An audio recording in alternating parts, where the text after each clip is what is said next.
ಬೀದರ್ನ ಗುರುನಾನಕ್ ಆಸ್ಪತ್ರೆಯಲ್ಲಿ ಬೆಂಕಿ ಅವಘಡ ಸಂಭವಿಸಿದೆ. ಶಾರ್ಟ್ ಸರ್ಕ್ಯೂಟ್ನಿಂದ ಗುರುನಾನಕ್ ಆಸ್ಪತ್ರೆ ಧಗಧಗನೆ ಹೊತ್ತಿ ಉರಿದಿದೆ. ನಗರದ ಹೃದಯ ಭಾಗದಲ್ಲಿರುವಂತಹ ಗುರುನಾನಕ್ ಆಸ್ಪತ್ರೆ ಇದು. ಶಾರ್ಟ್ ಸರ್ಕ್ಯೂಟ್ನಿಂದಾಗಿ ಆಸ್ಪತ್ರೆ ಧಗಧಗನೆ ಹೊತ್ತಿ ಉರಿದಿದೆ. ಬೆಂಕಿ ಅವಘಡದಿಂದ 10 ರೋಗಿಗಳು ಪರದಾಡಿ ಹೋಗಿದ್ದಾರೆ. ರೋಗಿಗಳನ್ನ ವೀಲ್ ಚೇರ್ನಲ್ಲಿ ಆಸ್ಪತ್ರೆ ಸಿಬ್ಬಂದಿ ರಕ್ಷಣೆ ಮಾಡ್ತಿದ್ದಾರೆ. ಸ್ಟ್ರೆಚರ್ನಲ್ಲೇ ರೋಗಿಗಳನ್ನ ಶಿಫ್ಟ್ ಮಾಡ್ತಿದ್ದಾರೆ ಸಿಬ್ಬಂದಿ. ಬೀದರ್ನ ಗುರುನಾನಕ್ ಆಸ್ಪತ್ರೆಯಲ್ಲಿ ಏಕಾಏಕಿಯಾಗಿ ಬೆಂಕಿ ಕಾಣಿಸಿಕೊಂಡಿದೆ. ಈ ಬೆಂಕಿ ಅವಘಡದ ಬೆನ್ನಲ್ಲೇ ಹಲವರನ್ನ ಈಗ ರಕ್ಷಣೆ ಮಾಡಲಾಗ್ತಾ ಇದೆ. ಶಾರ್ಟ್ ಸರ್ಕ್ಯೂಟ್ನಿಂದಾಗಿ ಗುರುನಾನಕ್ ಆಸ್ಪತ್ರೆ ಧಗಧಗನೆ ಹೊತ್ತಿ ಉರಿದಿದ್ದು ನಗರದ ಹೃದಯ ಭಾಗದಲ್ಲಿರುವಂತಹ ಗುರುನಾನಕ್ ಆಸ್ಪತ್ರೆ ಇದು. ಇನ್ನು ಬೆಂಕಿ ಕಾಣಿಸ್ಕೊಳ್ತಾ ಇದ್ದಂತೆ ಅಲ್ಲಿರುವಂತಹ ಸಿಬ್ಬಂದಿ ತಕ್ಷಣವೇ ಕಾರ್ಯಪ್ರವೃತ್ತರಾಗಿದ್ದಾರೆ. ಅಲ್ಲಿದ್ದಂಥ ರೋಗಿಗಳು ಅರ್ಚಾಟ ಚೀರಾಟ ಕೂಡ ಜೋರಾಗಿತ್ತು. ಪರದಾಡ್ತಾ ಇದ್ರು ರೋಗಿಗಳು. ಅಂಥವರನ್ನ ವೀಲ್ ಚೇರ್ನಲ್ಲಿ ಕುಳ್ಳಿರಿಸಿ ಆಸ್ಪತ್ರೆ ಸಿಬ್ಬಂದಿಗಳು ಅವರನ್ನು ರಕ್ಷಣೆ ಮಾಡಿದ್ದಾರೆ. ಸ್ಟ್ರೆಚರ್ನಲ್ಲೇ ಹಲವು ರೋಗಿಗಳನ್ನು ಬೇರೆಡೆಗೆ ಶಿಫ್ಟ್ ಮಾಡಿದ್ದಾರೆ ಸಿಬ್ಬಂದಿ. ಏಕಾಏಕಿ ಬೆಂಕಿ ಕಾಣಿಸಿಕೊಂಡಂತಹ ಪರಿಣಾಮವಾಗಿ ದೊಡ್ಡ ಅವಘಡವೇ ಅಲ್ಲಿ ಸಂಭವಿಸುತ್ತೇನೋ. ತಕ್ಷಣವೇ ಎಚ್ಚೆತ್ತುಕೊಂಡಿದ್ದಂತಹ ಆಸ್ಪತ್ರೆಯ ಸಿಬ್ಬಂದಿ ಅಲ್ಲಿದ್ದಂಥ ರೋಗಿಗಳನ್ನು ರಕ್ಷಣೆ ಮಾಡಿದ್ದಾರೆ. ಅಗ್ನಿಶಾಮಕ ದಳದ ಸಿಬ್ಬಂದಿಗಳು ಕೂಡ ಈಗಾಗಲೇ ಸ್ಥಳದಲ್ಲಿದ್ದಾರೆ.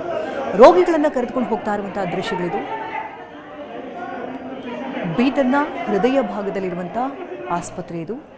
ಗುರುನಾನಕ್ ಆಸ್ಪತ್ರೆ ಸಾಕಷ್ಟು ಹೆಸರು ಮಾಡಿರುವಂತಹ ಆಸ್ಪತ್ರೆ. ಸಾಕಷ್ಟು ರೋಗಿಗಳು ಕೂಡ ಒಳಭಾಗದಲ್ಲಿದ್ದರು. ಏಕಾಏಕಿ ಬೆಂಕಿ ಕಾಣಿಸಿಕೊಂಡು ಆಸ್ಪತ್ರೆಯ ಒಳಭಾಗದಲ್ಲೆಲ್ಲ ಬೆಂಕಿ ಹರಿದುತ್ತಾ ಹೋಗುತ್ತೆ. ದಟ್ಟ ಹೊಗೆ ಆವರಿಸಿಕೊಳ್ತಾ ಇದ್ದಂತೆ ಅಲ್ಲಿದ್ದಂತಹ ರೋಗಿಗಳನ್ನು ಸೇಫ್ ಮಾಡಲಾಗಿದೆ. ಸುರೇಶ್ ನಾಯಕ್ ಸ್ಥಳದಿಂದ ಪ್ರತ್ಯಕ್ಷ ವರದಿಯನ್ನು ಕೊಟ್ಟಿದ್ದಾರೆ, ನೋಡೋಣ.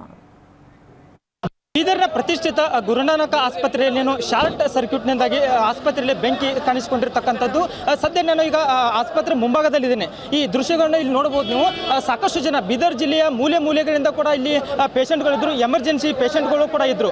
ಈಗ ಆಸ್ಪತ್ರೆ ಇರ್ತಕ್ಕಂಥ ಎಲ್ಲ ಪೇಷಂಟ್ಗಳನ್ನು ಕೂಡ ಬೇರೆ ಬೇರೆ ಆಸ್ಪತ್ರೆಗೆ ಸಾಗಿಸುವಂಥ ಕೆಲಸನೂ ಕೂಡ ಇಲ್ಲಿ ಭರದಿಂದ ಸಾಗಿರುವಂಥದ್ದು. ಯಾಕೆಂದರೆ 50ಕ್ಕೂ ಹೆಚ್ಚು ಪೇಷಂಟ್ಗಳು ಇಲ್ಲಿ ಆಸ್ಪತ್ರೆಗೆ ದಾಖಲಾಗಿದ್ದು, ಅದರಲ್ಲಿ ಕೆಲವೊಂದು ಎಮರ್ಜೆನ್ಸಿ ಪೇಷಂಟ್ಗಳು ಕೂಡ ಇಲ್ಲಿ ಇರುವಂಥದ್ದು. ಯಾಕಂದ್ರೆ ಇದು ಪ್ರತಿಷ್ಠಿತ ಆಸ್ಪತ್ರೆ ಆಗಿರುವುದರಿಂದಾಗಿ ದೊಡ್ಡ ದೊಡ್ಡ ಕಾಯಿಲೆಗಳು ಕೂಡ ಇಲ್ಲಿ ಚಿಕಿತ್ಸೆನ ಕೊಡಲಾಗ್ತಾ ಇದೆ.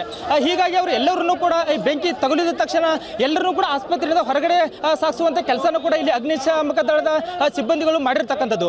ಈಗ ಈ ದೃಶ್ಯದಲ್ಲಿ ಕೂಡ ಇಲ್ಲಿ ನೋಡಬಹುದು ನೀವು. ಆಂಬುಲೆನ್ಸ್ ಮೂಲಕ ಇಲ್ಲಿ ಗುರುನಾನಕ್ ಆಸ್ಪತ್ರೆಯಿಂದ ಬೇರೆ ಬೇರೆ ಆಸ್ಪತ್ರೆಗೆ ಈಗಾಗಲೇ ಶಿಫ್ಟನ್ನು ಕೂಡ ಇಲ್ಲಿ ಸಿಬ್ಬಂದಿಗಳನ್ನು ಶಿಫ್ಟನ್ನು ಕೂಡ ರೋಗಿಗಳನ್ನ ಮಾಡ್ತಿರ್ತಕ್ಕಂಥದ್ದು. ಯಾಕಂದ್ರೆ ಇಲ್ಲಿ ಸಾಕಷ್ಟು ಕಡೆಗಳಿಂದನೂ ಕೂಡ ಆಸ್ಪತ್ರೆಯಲ್ಲಿ ಬಂದಿದ್ರು. ಬೀದರ್ನ ಬ್ರಿಮ್ಸ್ ಆಸ್ಪತ್ರೆ ಇರ್ಬೋದು, ಬೇರೆ ಬೇರೆ ಖಾಸಗಿ ಆಸ್ಪತ್ರೆಯಲ್ಲೂ ಕೂಡ ಈಗಾಗಲೇ ಬೇರೆ ಬೇರೆ ಪ್ರೈವೇಟ್ ಆಂಬ್ಯುಲೆನ್ಸ್ ಇರ್ಬೋದು, ಗೌರ್ಮೆಂಟ್ ಆಂಬ್ಯುಲೆನ್ಸ್ ಇರ್ಬೋದು, ಎಲ್ಲ ಕಡೆಯಿಂದನೇ ಈಗಾಗಲೇ ರೋಗಿಗಳನ್ನ ಶಿಫ್ಟ್ ಕೂಡ ಮಾಡ್ತಾ ಇದ್ದಾರೆ. ಯಾಕೆಂದ್ರೆ ICU ವಾರ್ಡಲ್ಲಿ ಕೂಡ ಸುಮಾರು 30ಕ್ಕಿಂತ ಹೆಚ್ಚು ರೋಗಿಗಳು ಇದ್ರು ಅಂತ ಇಲ್ಲಿ ಒಂದು ಮೇಲ್ನೋಟಕ್ಕೆ ಒಂದು ಕಂಡು ಬರ್ತಾ ಇದೆ. ಹೀಗಾಗಿ ಇಡೀ ಬೀದರ್ ಜಿಲ್ಲೆಯ ಮೂಲೆಯಿಂದನೂ ಕೂಡ ಇಲ್ಲಿ ಆಸ್ಪತ್ರೆ ದಾಖಲಾಗಿದ್ರು. ಅವರೆಲ್ಲ ಸಾಗಿಸುವಂತ ಕೆಲಸನೂ ಕೂಡ ಇಲ್ಲಿ ಮಾಡಲಾಗ್ತಾ ಇದೆ. ಕ್ಯಾಮ್ರಾಮನ್ ಕೃಷ್ಣ ಜೊತೆ ಸುರೇಶ್ ನಾಯಕ್, TV9 ಬೀದರ್.